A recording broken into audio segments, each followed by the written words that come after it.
नमस्कार दोस्तों। मैं सनी पार्चा पेश हूँ आप लोगों के सामने अपनी एक और लघु कथा लेकर, जिसका शीर्षक है तीन कत्ल। अगर आपको पसंद आए तो लाइक्स, सब्सक्राइब और कमेंट्स ज़रूर कीजिएगा। तो पेश करता हूँ। लंबे सफ़र यूं तो वाकई थका देने वाले होते हैं, पर इन लंबे सफ़र के अखबारों में लिपटी होती हैं असंख्य कहानियाँ, लंबे वार्तालाप, कई अजनबी, घाटियाँ, खंडहर। चंद्रबाबू उस दिन बैठे थे जिस रेलगाड़ी में उनके सामने बैठा था एक खूबसूरत नवयुवा, जिसका नाम था शिव। पिछले दिन से ही दोनों की बातचीत हो रही है, किंतु शिव बहुत ही शांत रहने वाला और जरूरत जितना ही बोलने वाला व्यक्ति है।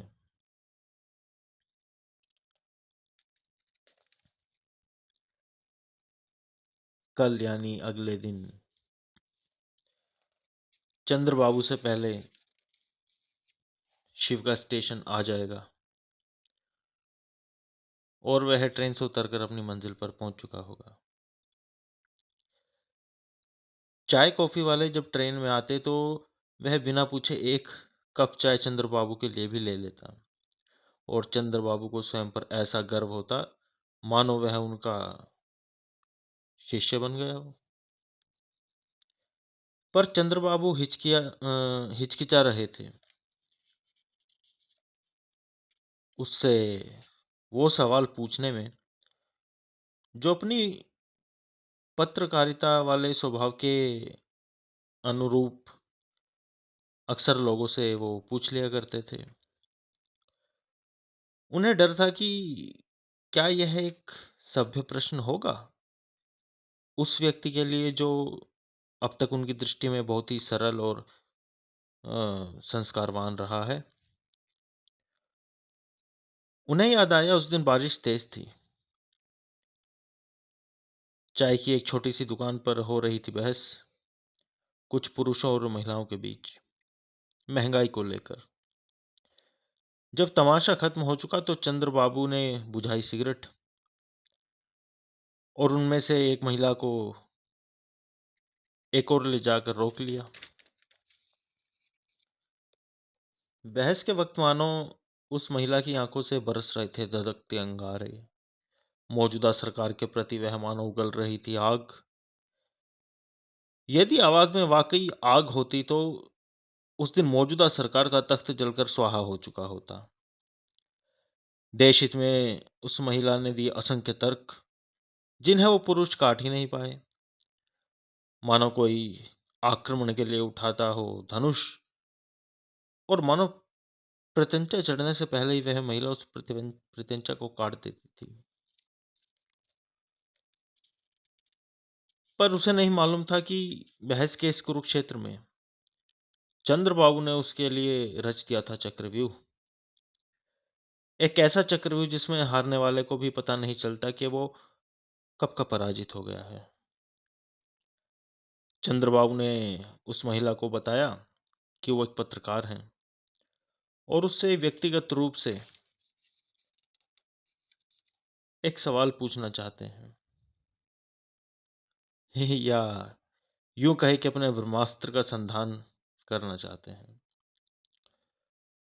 ये उनके तुणीर में एकमात्र ऐसा बाण था जो सामने वाले के झूठे देश प्रेम को क्षण भर में तार तार कर देता था। और फिर चंद्रबाबू ने कहा, यदि आपको 3 कत्ल माफ कर दिए जाएं, तो वो कौन 3 लोग होंगे जिनका आप कत्ल कर देना चाहेंगी? महिला का चेहरा खामोश था, पर क्रोध की अग्नि उसके चेहरे पर तांडव कर रही थी। महिला ने अचानक हंसकर पूछा, केवल 3? अजीब बात है ना। हम मनुष्यों में कितनी पाशविकता है। उस महिला का यह प्रश्न कितना स्पष्ट दिखाता है कि यदि हम मनुष्यों को हत्या की छूट दे दी जाए तो हम कितना भीषण नरसंहार कर सकते हैं। अचानक महिला का चेहरा गंभीर हो गया और वह खिसियाकर बोली, सबसे पहले तो अपनी सास को मारूंगी। कमीनी ने कैसे लात मारी थी मुझे। मेरे माँ बाप ने कभी मुझे गुस्से में छुआ तक नहीं, और उस बुड्ढी की इतनी मजाल कि मुझे लात मारी। कीड़े पड़ कर मरेगी हरामजादी। कीड़े पड़ने में कसर भी क्या है। खटिया में हगना मूतना पड़ रहा है। वो क्या जाने कि भगवान सब देखता है। वो गज भर की कैंची लिए हर वक्त तैयार बैठा रहता है। अब तो उसे बस सांसों की ही डोर काटना बाकी रह गया है।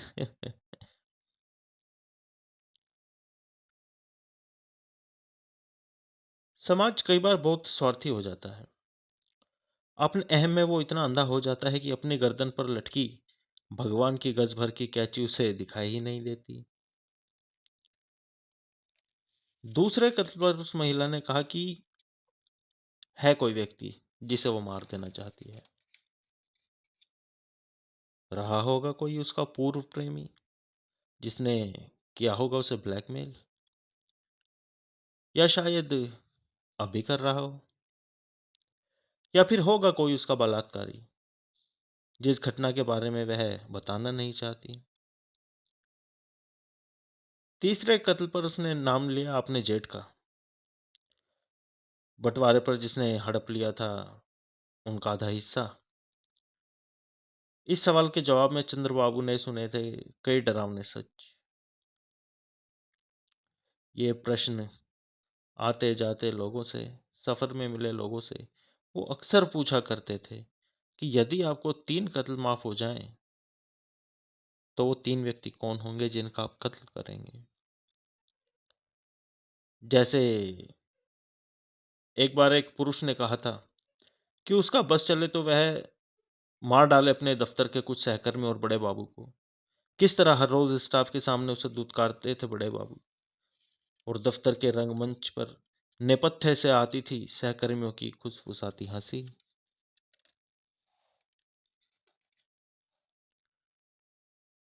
और उस क्षण उसका जी करता कि पत्थर से कुचल डाले बड़े बाबू का सिर। कितनी अजीब बात है ना। दिन भर में जाने कितनी बार हमें ख्याल आ जाता है किसी को मार डालने का। हमने नए परिधान पहनावे से अपना जंगलीपन तो ढक लिया, पर हमारे भीतर का क्रूर आदिमानव आज भी हमारे भीतर जीवित है।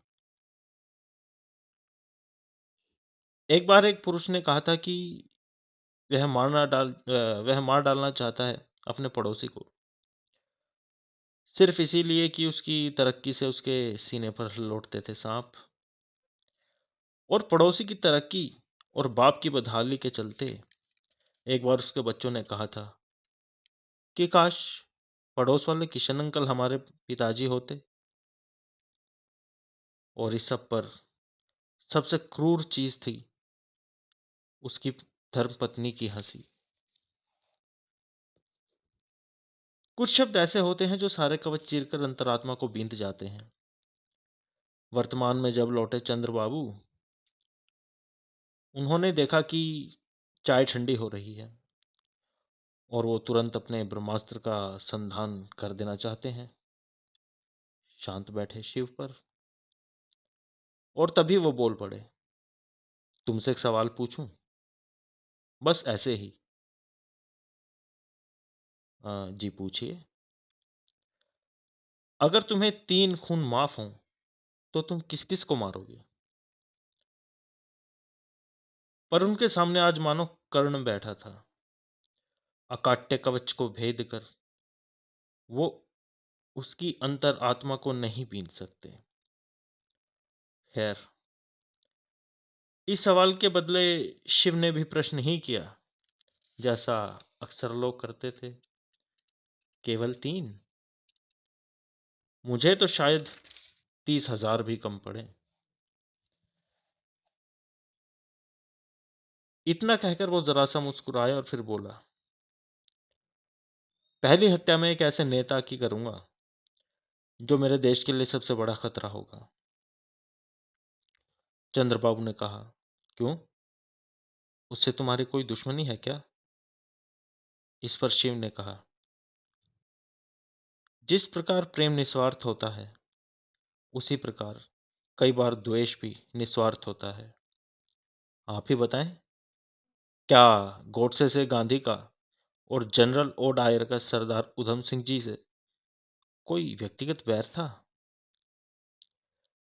जो मेरे राष्ट्र से द्वेष रखता हो, वो मेरा सदा से वैरी है, और मेरी विचारधारा में यह कत्ल या हत्या नहीं, वध है।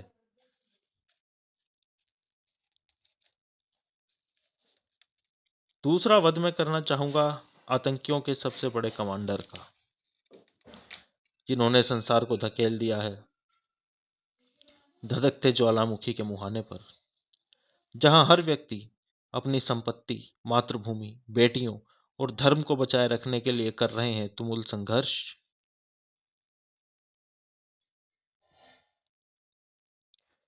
चंद्रबाबू की आंखें फटी की फटी रह गईं। इतने में शिव ने कहा, और तीसरा वध मैं करूंगा एक बलात्कारी का, जिसे आज तक कानून दंड नहीं दे पाया है, जिन्हें पाला जा रहा है सरकारी खर्चे पर, छुपाई जा रही है जिनकी पहचान। उसे मैं इतनी सरलता से नहीं मारूंगा। उसे मारूंगा बीच चौराहे पर, करूंगा उसकी ऐसी भयावह नृशंस हत्या जिससे लाखों लोगों के मन में बैठा बलात्कारी मात्र भय से ही डरकर मर जाए।